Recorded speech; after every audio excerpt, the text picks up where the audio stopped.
What is going on, Chiefs Kingdom? Welcome back to another episode of The Kingdom Says. I am your host, as always, Garrett Williams, and I am joined by two co-hosts today. One on my left, your right, in the top right corner is Mr. Kyle Henning. Kyle, how are we doing today, sir? Doing good. It was pretty rainy around today, so it was a little bit of a chill day. That was nice. Not too bad.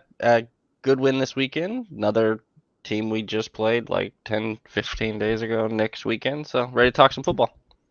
Yep. And then filling in for the one Arrowhead Tom, we've got Mr. Chief of the North and South, Randy Ellenberger. How we doing, Randy? Doing awesome. Excited to step in for Tom and it'll be my first time chatting with Kyle live on the show. So yes, yeah. It is. We're just breaking barriers now. We've hung out with the whole crew. You know, it's gonna be a good one. Ready to be a wild one. It's gonna be a wild ride here, folks. Right.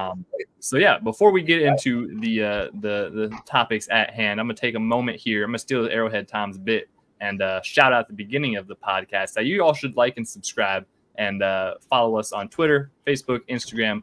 Go ahead and if you're watching on or listening on YouTube, you can also find us on podcast platforms. If you're on podcast platforms, you can find us on YouTube, and you should definitely check us out over there. The Kingdom Says on YouTube. So just getting a little shout out pre-episode to really get it out there for folks. I like that idea from Tom. So that's mine now. Thank you very much. So the Chiefs. Yeah, the Chiefs did take down the Los Angeles Chargers this past Sunday, and what I would call easily the best game of the year for the Chiefs. Definitely the most complete effort that they've seen from offense and defense. The offense really sparked alive there. The defense stumbled a little bit at the gates and then picked it up when the offense kind of fell. So it was a good, very well balanced game with a lot of storylines that we're gonna dive into. Starting with the offense, I think we'll start on the offensive side of the football. Kyle, what did you see from the Chiefs offense on Sunday? Rhythm. That's the main thing I saw, which is the thing we've been missing. Comfortability, a little more relaxed, not as much pushing from everybody. I also saw people being used in situations that were more conductive to their skill sets. I'm not surprised that changed. There was a face brought back into this locker room last week that seems to have had a rather positive effect on that room. Just from simply him being comfortable, and he hasn't been gone from the offense that long. I think Patrick said it in his press conference. He's pretty comfortable with the offense. It didn't take him long to get right back in. We saw him make another big play on a punt return, which has been kind of one of his things here. When he was here the first time and immediately gets right back to it, makes a big play on third down, knows exactly where the sticks are, gets right to it. A play that we watched the week before be an incompletion and not a first down and cost us a drive and so on and so forth. So things you can directly see correlating on the field. Him, and then like I said, he seems to bring a relaxing presence to the room. They're not as tense. They're not as uptight. They was messing around with Rashee Rice after the game. He's running around having a good, like he's known Rashee Rice for like 4 days, 5 days, yeah. maybe. So like just them seeming to breathe a little bit as an offense and everybody going, seemed, and also a familiar defense in Brandon Staley deciding to not cover Travis Kelce seemed to help too. So that was pretty wild. I mean, they got into a rhythm. The amount of time they see us, and the amount of times Travis Kelce has burned them, you'd think maybe try something. But I heard there was some interesting locker room comments from the Chargers side of things. Nate Taylor mentioned it on Only Weird Games that anybody that's interested in that might go check out. Daniel Popper, I think, is who it is for The Athletic that covers the Chargers. There were some confused / frustrated / whatever you'd like to call it quotes floating around in there. It makes sense. If I'm Derwin James, I'm looking around at Brandon Staley and asking why exactly I'm currently on the field if all we're going to do is play zone.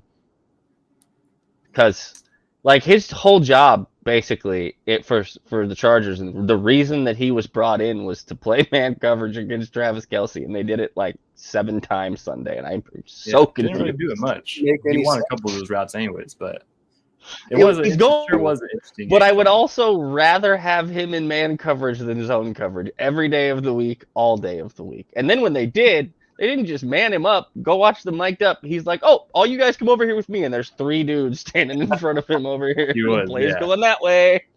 I'll take 2. I'll take 2. Like, exactly. Like, he's over here. I think my favorite one was, hey, how'd you know that was going to be cover 0? I've been doing this a long time. Right. Yeah, it was a very impressive showing from Travis Kelce in the offense.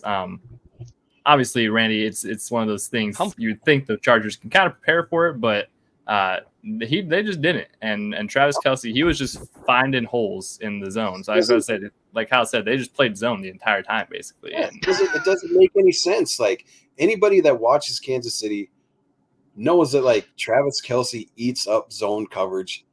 He will run whatever route he wants, but he will find that soft spot.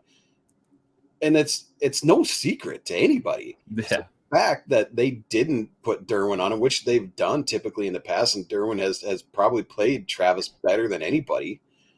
You don't do that? Like, why? Like, yeah. Do you not like your job?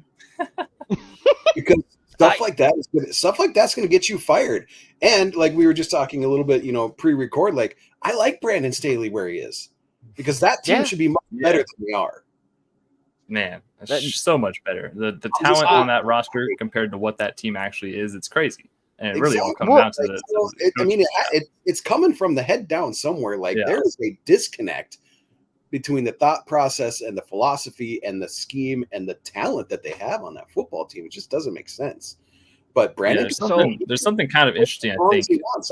That's fine with me. I mean, he can continue to make bonehead mistakes, and I'm cool with that. So. Yeah, there's something feel like that's kind of interesting, like especially with this game, because usually when the Chiefs play a team, when the team comes to the Chiefs, they like really switch up their game plan for the Chiefs, right? Like it's not too many times you really see teams kind of play to their tendencies against the Chiefs. Bring your A game. Yeah, it was a little bit. I saw it discussed a little bit on Twitter. I think Mitchell Schwartz was talking about it a little bit. How like they would just see so many different looks and stuff on defense because teams were just trying anything to disrupt the Chiefs offense. And so you get like a game like this and they just didn't. I mean, they did. It's something we've seen usually when we play like the Raiders, like when what was the defensive coordinator for the Raiders a couple years ago? Gus Bradley. Yeah, where he would just play the same defense against us every time and get torched. Who just got absolutely destroyed over and over and over. Like there's been some teams that have come in and just played their normal games versus the Chiefs, and they usually get eaten up pretty quick. And that's exactly what we saw from the Chargers. I mean, they played just an A1 Chargers game for them, which is just not charging it up. Like, shooting themselves in the foot, not playing, not really. It definitely starts from the top down. Interesting pieces to this because part of it is, and the reason I think Brandon Staley keeps his job fair more often than not is because he wins the other games. But when it comes to the division, Andy puts him in a blender over and over and over again. It doesn't matter what he does. I think Brandon Staley is to the point with the defense when he plays the Chiefs. He's like, we're just going to do what we do because whenever I've tried anything else, it still doesn't matter. And with the division coaches, I think there's an element to eventually where it's like, okay, all right, what would you like us to do? We tried that and it didn't work, and we tried that and it didn't work, and we tried that and it didn't work, and nothing works. So we're going to do what we're good at and hope they don't do what they're good at and destroy it. Well, unfortunately, Travis had 150 at halftime, I think. So, crazy. The other part of that, though, is the on the other side of the ball, you saw the new guy to this rivalry, to this set of games. Kellen Moore's didn't see the Chiefs in Dallas a lot, as evidenced by I believe Zach Eisen pointing that out at Micah Parsons has seen the Chiefs exactly once since like 2016 or whatever it was, 17. So yeah, but from that point, he kind of at first Spags was like, all right, well this is different, and you saw the defense have to get used to some things at first. But one thing that doesn't get talked about enough is what Spagnuolo does at halftime, which is something that we used to, and I know people have forgotten this because everything's been so nice and gravy since, like 2019. But if you guys remember a certain guy named Bob Sutton, who This fan base. Why'd you bring up the ghost? Like, there's no ghost. Because we don't like, talk about Spags' and the improvement and the things that he has done that we like. People used to literally scream at their television sets for 15 minutes at halftime of what to do differently, and then watch the defense not do it in the second half. You know who else got tired of it? The players in the locker room, because they were screaming the same things and it wasn't working. This is where I'm afraid that they're getting to Brandon Staley, though, is because of what I mentioned earlier. Some quotes coming around that locker room and all that stuff around that post. It wasn't good. It doesn't instill a lot of confidence in your head coach with some of those things being said. And like, I get it to an extent, but also there are adjustments. And by the way, it's all three sides of the ball, because if you go back and watch the McCole Hardman punt return, take a peek at who's on the field as the rest of the unit.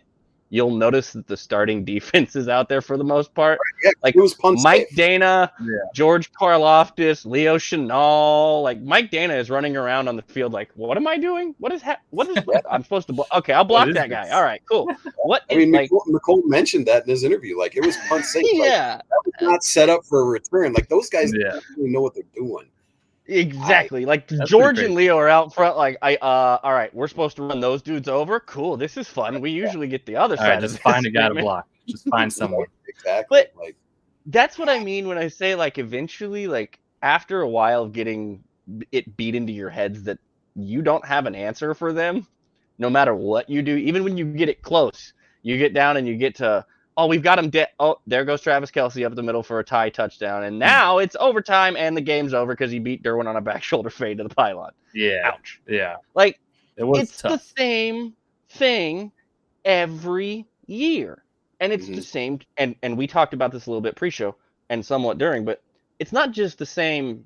It's been a different general manager. It's been a different head coach. It's been a different quarterback. It's been different personnel. It's been different medical staff.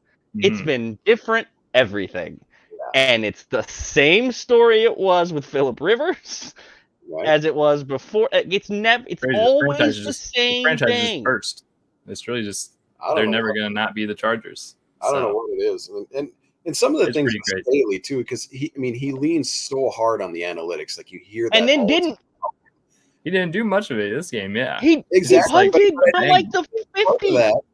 I think part of it was like, I don't think he has like a feel for the game. Like, I think he's definitely playing lost Andy. it for real. Yeah, he is.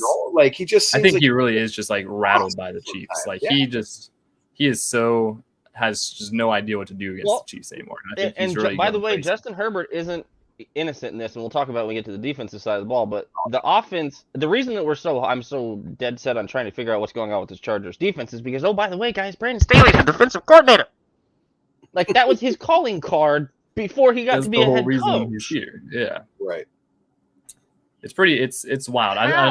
Another group that needs to be shouted out is the offensive line for the Chiefs. They had a pretty good game, and really, I think it actually kind of came more down to the Chargers defensive line really underperforming. But there was a couple times, they lost contain on Mahomes, like the MVS touchdown, where he just scrambles out to the right. And what do you not want Mahomes to do in a game? You don't want him to escape the pocket and extend the play. Well, and that's what happened, and they got a touchdown on it. He didn't have to. The funny part about that touchdown is he didn't have to make that. He could have thrown the ball to MVS on the original route and then decided to not, and then found him again later, which is rough. Well,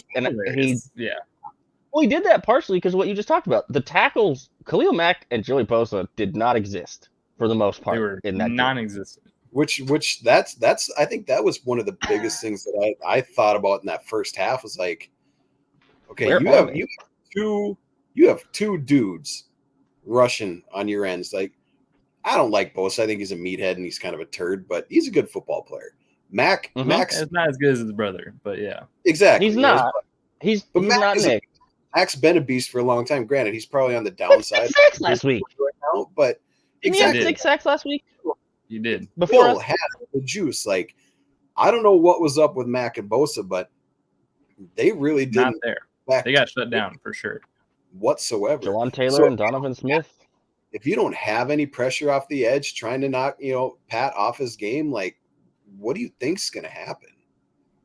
You can't blitz him. You're going to see 300 yards in the first half. Like, when you can't blitz him. Right. Yeah, if you blitz them, they run a screen on you with Isaiah Pacheco. I Did you guys see the little? think... There's a little caveat to Go ahead. that play where right before the play, Pat he points at him. He's says- like, he points. He's like talking to Pacheco. That's He's your like pointing guy. out the guys who are blitzing, and he's like Mhm. the last thing you'd ever think the guy you're pointing out pass pro to is going to run a screen on you, and then he just runs right by Derwin James, no less, and when I walks used to right in coach, for the touchdown. That's what I used to tell the fullbacks, the hay block on the little Yeah. fullback screen. You yell hey at that guy. He stops his feet real quick. You slip. You got the screen and off you go. So that's exactly. I mean, you watch on TV. He's like, that's your guy. You know, you give him a quick little. Is that the juke. same? Is that the same screen they ran the flood screen on? Is that the flood screen that they ran? Because they ran everybody to the left side of on one of the screens. They ran everybody to the left side of the field, and the screen came back out to the right. McKinnon got called back. Okay, that was the McKinnon because Mitch Schwartz was talking about. He said something about, Andy put that back in. We haven't run that in a while. We used to. That's right. one of the ones I think that was a Jamal. That was a Jamal play right and there. Also that call was, some BS. It was whack. But I just think that his anticipation was, I'm going to get pressure with this front four, and then I can play zone behind it because they're going to get home quick enough. And then they didn't. And then he didn't adjust anything. No. Yeah. And it was like, you can't forget his wheels.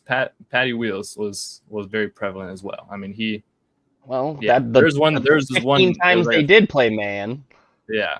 Well, there was one play that he scrambled for the first down. There was it was the 3rd and 10, and they were all just guarding the first down marker. I was like, he's just gonna run it. Hello. There's no one. And then he did. For he points 15 to Sky, yards. and Sky blocks him, and he gets right behind him and takes a little first Sky down. with a huge block. Yeah, there was some impressive performances from some of the receivers. Obviously, all of them. Rasheed Rice had another really good game. Travis Kelce, that's a given. But MVS got some more usage. Was a little bit more than a decoy this week. Yeah, he actually caught passes. Crazy to think about. It's good to see. I think the receiver room will keep developing, especially with the addition of Mecole Hardman. We'll see about the other folks in that room. Kadarius Toney ran a route, by the way.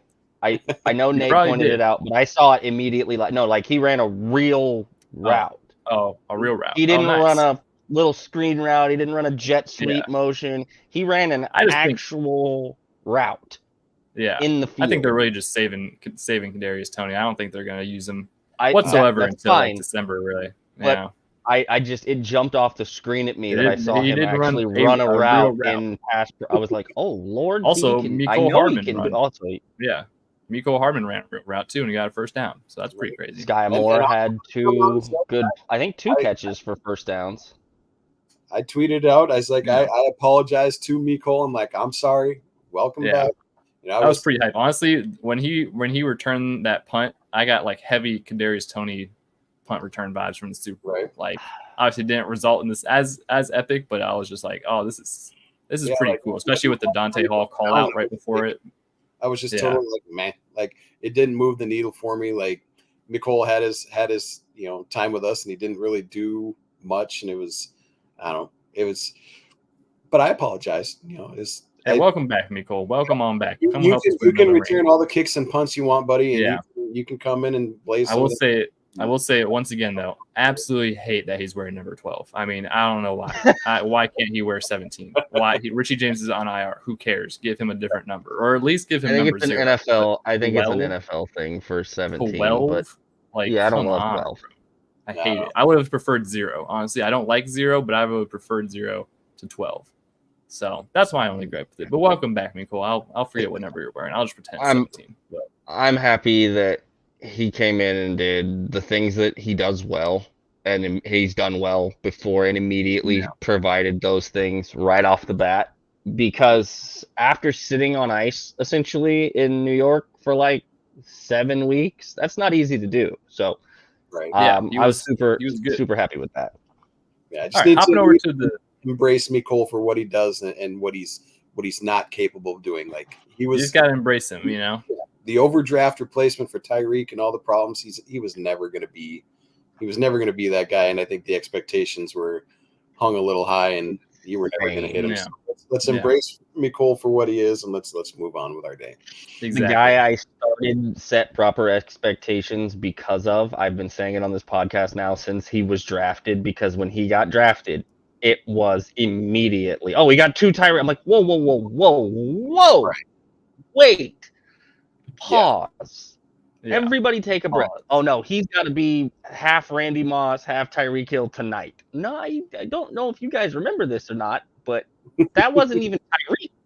Tyreek didn't even do that right away. Right. Yeah. So Tyreek was a lot better at the start, though. I mean, that's not capital. And but yeah. So he was also. There's also a difference between being drafted where you were because of the things you did. Because if he doesn't have the off the field problems, he's not drafted in the 3rd round by the Chiefs either. So things like that. Fact. Hey, you know what? Welcome back, Mecole. We know how his time has been. We've talked about it ad nauseum, but he's back. Yeah. So hopping over to the defensive side of the ball here.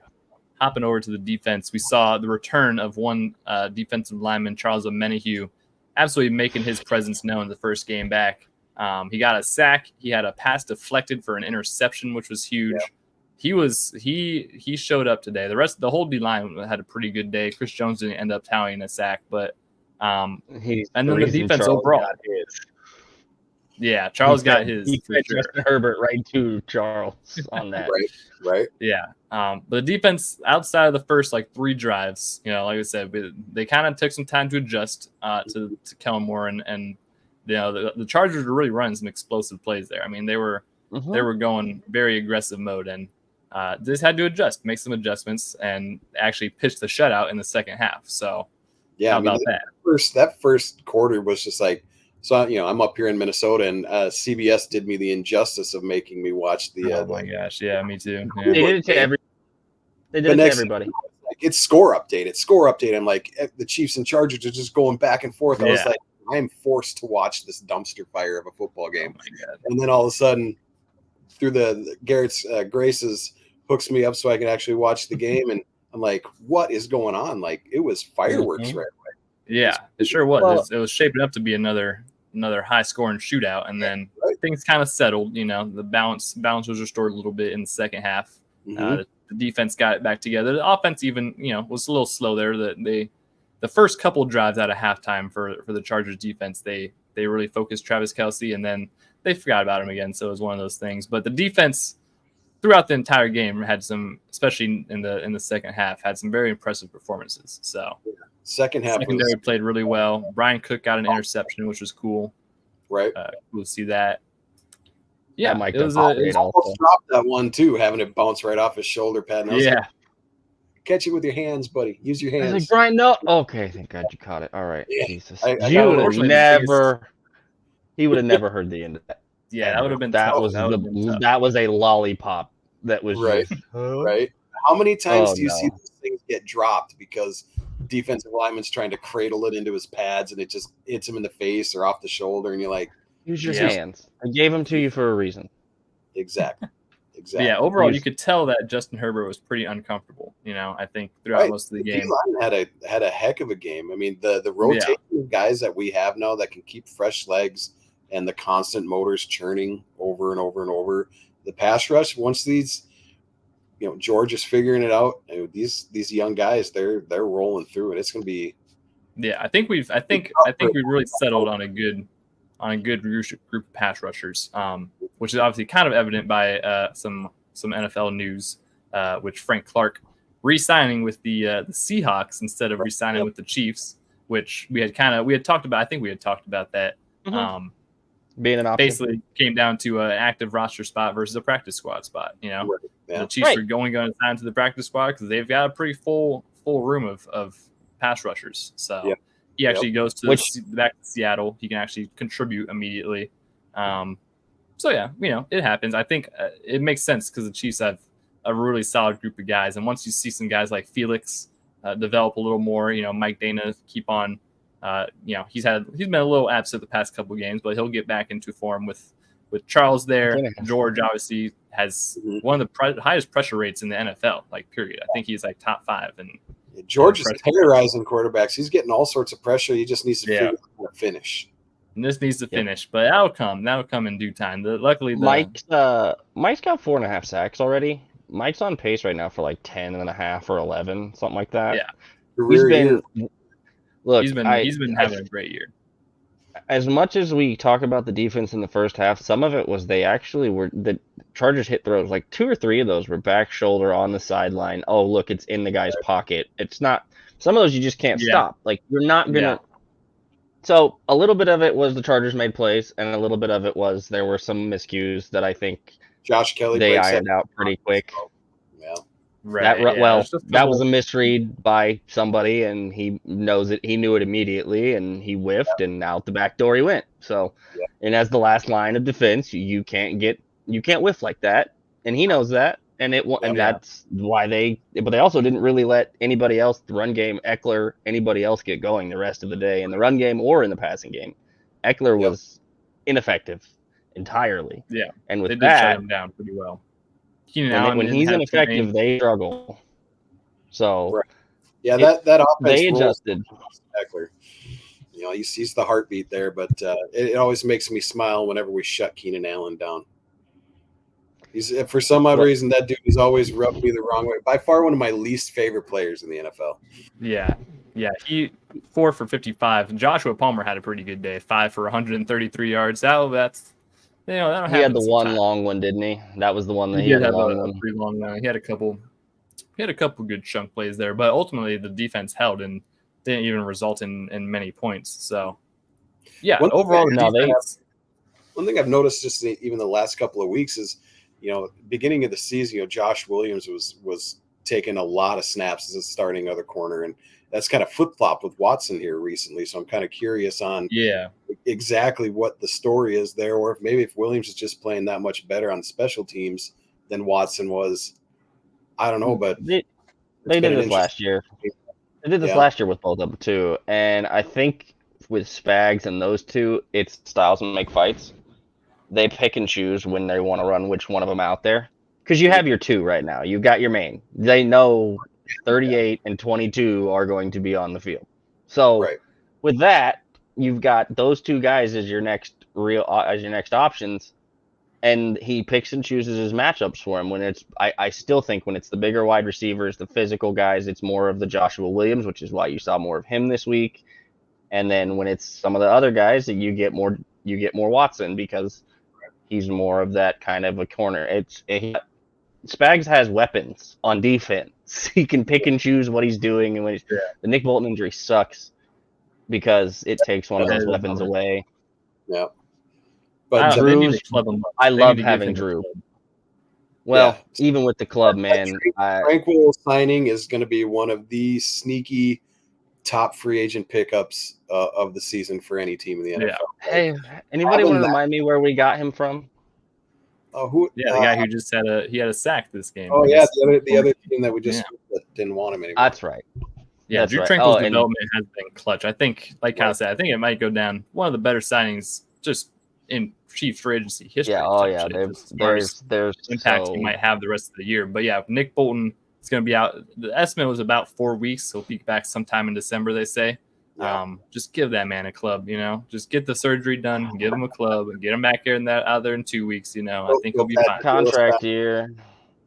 It's a contract year. Club, I'm telling you. He doesn't have security like that. I wouldn't want to rush back out if I was him. I know that we want him to. I wouldn't want to rush that if I was him. Luckily, you have a guy like Drew Tranquil who you can more than count on in that role while you're gone. And we'll let Mr. Bolton heal up just nice and fine, and we'll usher him back in playoff time. And you fed in, and you have, and this is what I was surprised. I was a little surprised, but I'm not now. Even looking at it, it makes even more sense. They kept like 6 linebackers, guys. They have Chenal still. They still have the other 2 kids behind them, Cochran and I think Nick Jones is on IR or something. Cam Jones is also behind them. 44. Yeah, and then they also have the other white linebacker. Shamari Connor, the he's there, but they have another white linebacker that they use. They have another white linebacker. I forget his name, but they use like a practice squad elevation on him a couple times, I think. But anyways, they have some depth at linebacker. Nothing to really worry about as far as that. But yeah, defense, solid game from the defense. I'd say very another one very yet again. yet again, it was a very, very impressive showing. Like we said, when the defense was down, the offense picked up. When the offense went down, the defense picked up, and then the offense closed it out with a 2-score lead, and that was kind of all she wrote. So, right. Yeah, it was a good game overall, a very complete game for the Chiefs, who now end up facing a team they just saw not even 2 weeks ago in the Denver Broncos coming up this Sunday, which is a very weird little scheduling thing that happened this year. We've seen that happen a couple times for teams. I don't think this has happened to the Chiefs really since they've kind of changed up the scheduling. It's usually at the end of the year. Yeah, they usually do this at the end of the season. I don't know why it's like week 7 and week 9, but yeah, it'll usually be like a week, like week 14 and week 16 type thing, or week 17. But usually it's not even like a 1-game separation. But here we are. We're playing the Broncos yet again, who we just saw and beat pretty handedly.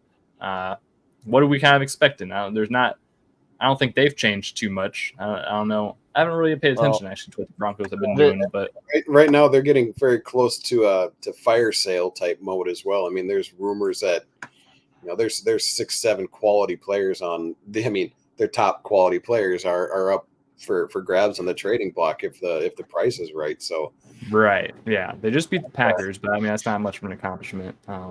No, especially because the Packers mostly beat themselves that game. If you watch that game, they should have won that game in about 3 different scenarios. Points. So obviously the offense still hasn't really found much of their rhythm, and obviously they got shut down pretty handily by the Chiefs defense 2 weeks ago. So not too worried about Russ. They might try to throw some curveballs at us this time around and bring out some new tricks that we didn't see last time, but You've added pieces to the Chiefs. You added Charles Omenihu, which you did not have last time. Yeah, that's going to be pretty big. Yeah, you look at the weird score 19-8, and it by all accounts, it should not have been that close. Offense, we moved up and down the field, and for some odd reason, just couldn't get out of our own way in the red zone, which was frustrating to no end. But I don't see Denver putting up a fight. I think it's gonna be a lot of the same. I think we figured out some of our own issues just last week, and the offense is rolling right now. It's gonna be a 30-10 game, something dumb. I can't see this Denver team caring at this point. Like it is tough. It is the way that the locker room was after they lost 2 weeks ago. Mm-hmm. And then even squeaking the Packers game, great. Well, who do we have after winning this Packers game? We can get on a roll. Okay, Kansas City, awesome. Right. I mean, you added your defensive line. The main change from last game to this game is we got better, which doesn't exactly speak great volumes for what we've witnessed from the Broncos already. And the other part is it's one side of the ball that got better. It's both sides of the ball that have already gotten better because we played arguably an equivalent or better defense, at least better defense this year in the Chargers and a division defense, and destroyed it. Do I think that the Broncos are going to approach it the same way that the Chargers did? No. Yeah, do I think that Andy's aware of that? Yes. Do I also think that as much as Andy says he doesn't save things, he didn't save it. He just didn't call it yet. Okay, great. Yeah. I don't care what you call it, Andy, but I know for almost certain that the bag of tricks you pulled out in the first game is not anywhere close to the bag of tricks you're going to pull out this game. No. Yeah, pretty safe to say he's probably going to want a more impressive win than last time. I think, and they're going to want different guys involved. Yeah, and like we said, that game really should have been a lot greater of a gap in score than it ended up being. Just a couple random fluky things for the Chiefs. Yeah.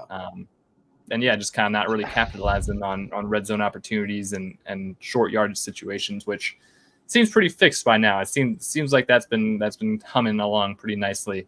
So it's gonna be interesting defensively wise. They do have Justin Simmons also on the injury report, who was limited today.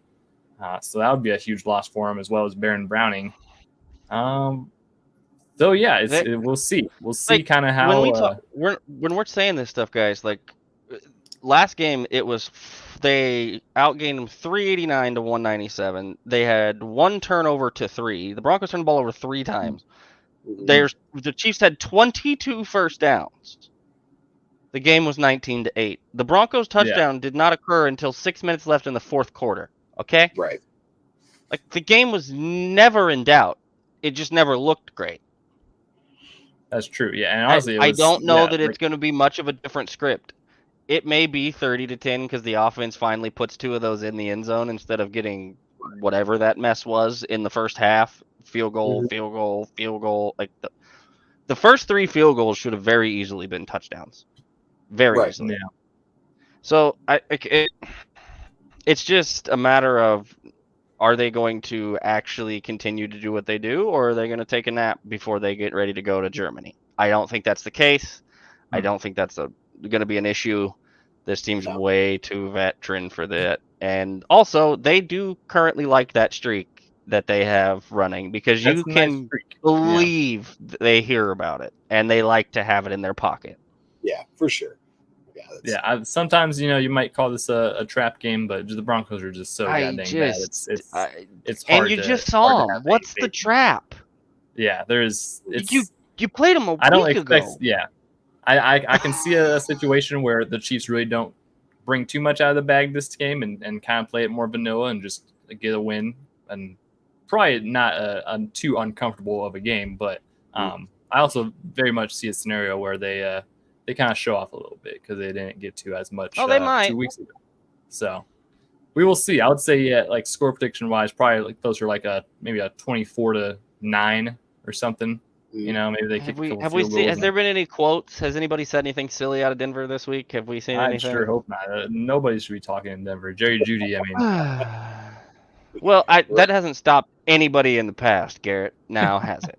Yeah, that's true. The only reason I asked that question is because, as Randy mentioned, they're nearing fire sale territory. And oh, by the way, guys, if they win this game, I hate to be the one to do this, but if they win this game, the division's over. Like, yeah, but I said they already have like a 3-game lead on everybody. Yeah. Also and they haven't even played Vegas yet. Yeah. We have not played Vegas yet. They lost their other safety, Kareem Jackson, to a suspension. Which somehow got reduced. Yeah, from a 4-game to a 2-game. Pretty dirty player that we've seen out of him so far. One of the year. Yeah, he's been ejected twice, and he's had 4 penalties for that. So it's certainly something. I'm glad he's out, because that means he's not going to hit Travis in the head, or anybody else for that matter. Yeah. Good Lord. But yeah, Broncos are not in a good spot. If the Chiefs can put them to bed and get them to fire sale, man, like always, really the biggest opponent for the Chiefs in this game will be the Chiefs, shooting themselves in their own foot and not getting it done when it's very easy to. Hopefully we don't see the questionable red zone calls in the goal line and the short yardage calls that we saw from Andy in the offense. Some little go for it. Maybe just dial down a little more vanilla, a little more back or to go for it basics. if you're gonna do that stuff. Also and go you get for down it. there. Also, go for it. And also just like don't run a brotherly shove with your punter and kicker. I mean, a hurt punter. You're hurt punter. Yeah. With the bad behind knee. your long snapper instead of Jason Kelsey. Jesus. Hopefully, one thing we should definitely all be on the lookout for. We can't forget it, guys. Say it with me now. Is Taylor Swift going to be at the game? Who knows? Ooh. Randy is. We have a perfect record with her, Randy. I mean, you can't be too mad. And Travis. She's our Travis balls every time when she's there. Travis has if Travis keeps showing off for her like he has every single testosterone. I think they might be getting a little testerone going on before night before. I got 2 little girls, natural tea. Natural tea. They're big. They're listening to Taylor. They're excited. They're having a good time with it as well. So hey, if it brings more people in to watch and be a fan of our team, so be it. I still enjoy it. Honestly, I enjoy it. They have a handshake. I mean, Taylor Swift and Brittany Mahomes have a handshake. Right. Yep. Yeah. what kind of surreal fantasy land are we living in here, right. folks? I may not be a fan of her music, but from all accounts and anything you ever read, she's got a couple bangers. My work has a couple of her songs on the playlist of that playlist. She got a couple bangers. I'm not gonna lie. She got a few. It's not a full catalog, but there's a couple. It's not my cup of tea usually, but for yeah, me anyway. Listen, she's definitely bought into being a Chiefs fan, which is kind of hilarious. As well as she's a fan. Like she's a in fan at this yeah. point. And yeah, the funny part is, like, as Andy said, like Taylor's welcome anytime she'd like, as often as she'd like. No, come down to the sideline, Taylor. Maybe just come down and check out the sideline one time. She can do that now. She can do that now. She's part of the WAGs group. She can do that now if she wants to. Yeah. Wives and girlfriends. She can meander down to the sideline if she's so. Now they're gonna have to bring that whole security entourage with her, but she can meander down to the sideline. Yeah, right? Yeah. We don't need that circus on the sideline. We don't need. All right. What's your score prediction, Randy? Because Garrett already fired out his 24-9, right? Yeah. I'm going to give him. It's going to be like a 34-10. Okay. 31-13, I think. I think there's just some Broncos. Sean Payton's like, I need field goals, guys. Can I have some field goals? Please kick field goals. Yeah, it might be a field goal fest. Whoever their kicker is might bet the over on field goals. So yeah, I think that's. I think we've about done it. I think we've done it, guys. I think we've got a solid double episode here for you. Only one episode this week to cover 2 straight weeks in a row. Or 3 straight weeks in a row, by all accounts. Probably is. Which, by the way, is something they don't typically do is cover because the spreads get so silly on their games. Not typically, yeah, but you'd probably pencil this one in for sure. So what's it sitting at right now? What, 10.5? It's under 10. I think it's under 10. Last I looked. Let me check. These odds brought to you by not a sponsor of this show, and do not take gambling advice from us. Fun fact. We don't know what we're talking about. I don't even get to do the fun gambling up here in Minnesota. Oh yeah, you're not. You don't even have access to it. That's right. Bummer. First thing I did when I moved to Arizona. Give me that. 7 according to ESPN. 7. No, that's easy. That's easy mode. That's too easy. Caesars has it -7. Also, over under at 45.5. I think I'm probably. I suppose it probably would have been 10, but it's at home. You usually get 3 for being the home team, so it makes maybe sense. I don't know. I guess they covered the 11 in Kansas City, and it was 10.5. So, all right, whatever. So yeah, everybody tune in Sunday. It's going to be it's the afternoon slate of games. It might be snowing. Is it? Really? It might be. It's in Denver, and there's supposed to be weather in the Midwest, including snow. Mahomes likes the snow games, so I mean that'd be very fun. That would be very fun. If you see spin it in anything, if you see snow on the ground, you might look at Mahomes' props. That's all I'm going to throw out. I mean, he just threw for 400 yards yesterday. So I know, but if you see Mahomes' snow on the ground, you might check it out. Just remember, he likes snow games. So.